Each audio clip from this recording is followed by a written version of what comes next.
Now, an amount of 3.4 billion rand has been returned to the Unemployment Insurance Fund by employers who benefited from the COVID-19 Temporary Employer-Employee Relief Scheme. UIF Commissioner Tebogo Maruping says this is due to reports of employers being arrested and appearing in court for COVID-19 TERS-related fraud.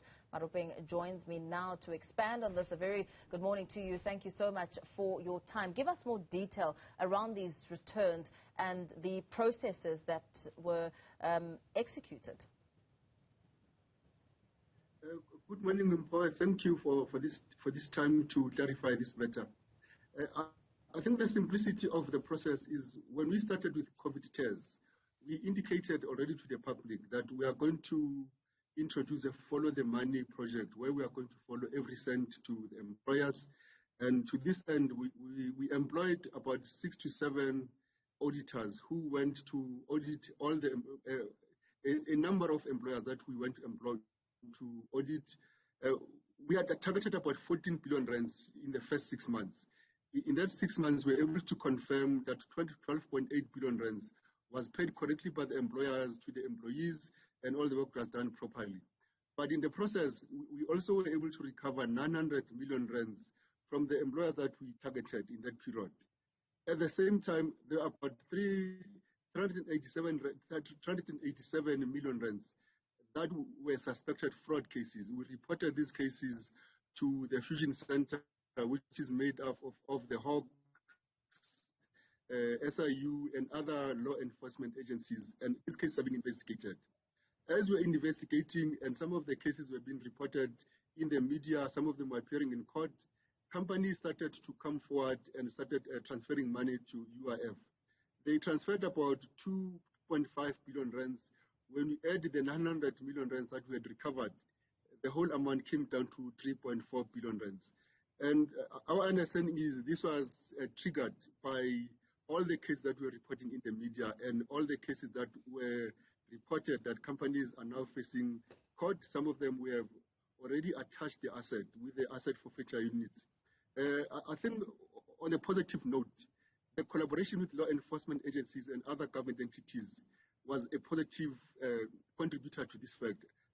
Asset forfeiture unit alone, we were able to recover over 100 million rands just with that space alone. And where were the red flags? Surely you must have had a checklist as you tried to uncover where the money went and whether it landed in the right hands. I think most of the red flags is companies held on to the money for long. The other instances are companies that were non-compliant. They added employees that were not working for them. Other companies applied for employees that were on leave, that were deceased. In the main, these were the key categories. And the key other driver was companies that were non-compliant to the UI Act. And because they were non-compliant, they just put all employees. And when you got to audit, they had applied for 100 employees when in fact they only had 10 employees in their company. So it was misrepresentation of facts in the main from these companies. So where does this place the UIF? Because we know that during COVID-19 there were complaints that your purse was going empty, and with the monies now going back in, what does it mean for the UIF? It's a positive contributor to the UIF coffers. But on the positive note, I must just alert the public that we started off with 160 billion rands in March 2020. We are sitting at this stage at just over 120 billion rands. We are still a going concern. We are still in a positive position, but we are not in a stronger position as we were in 2020. With this money coming back, is strengthening the financial position of the fund, and we're anticipating that more funds will come back to UIF to further strengthen the financial position of the fund, which will enable us to intervene when necessary in other areas when called upon. In strengthening your financial position, how then do you intend to be more accessible when it comes to your restructuring process that you're said to be going through? Yeah, I think what COVID did, it tested UIF to the core, as I said yesterday.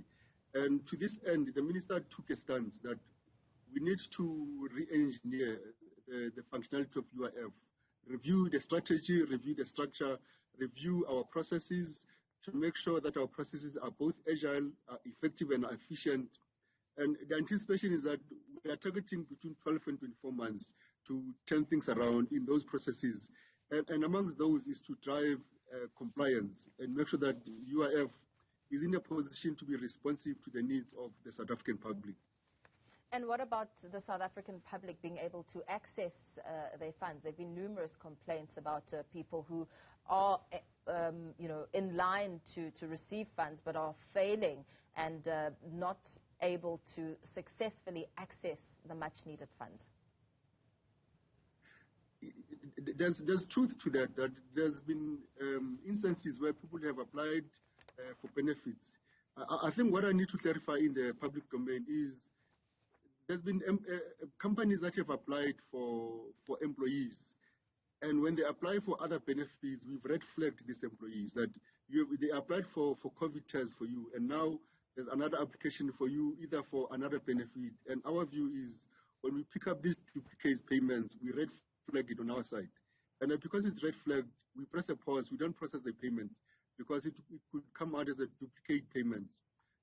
There's been areas where we also picked up potential fraudulent cases on our ordinary benefits, where people are attempting to defraud our system. There are instances where we said we're not processing these payments. We are doing further checks. We're interrogating these payments to ensure that when the payments go through, they go through to the right person. But we are still keeping to our turnaround time of 7 to 10 days to make sure that payments are done within that turnaround time. But because people are desperate for money and they are desperate for these interventions, they are not quite comfortable to wait 7 to 10 days to get these funds. But for us, we need to keep fraud. We need to make sure that money gets to the right hands, and hence these interventions that were put in place. But we are speeding ahead. We've closed some of the fraudulent cases. We are also able now to process claims much quicker. Payments are going through as we are speaking now. We've cleared up all the payment sheets. Payments are going through their rightful owners as we are speaking now. Very well. We're going to have to leave it there for now. Thank you for your time. Your line on your end not sounding so good. The UIF Commissioner, Tebogo Maruping, speaking to us now about the 3.4 billion rand voluntary monies returned to the UIF.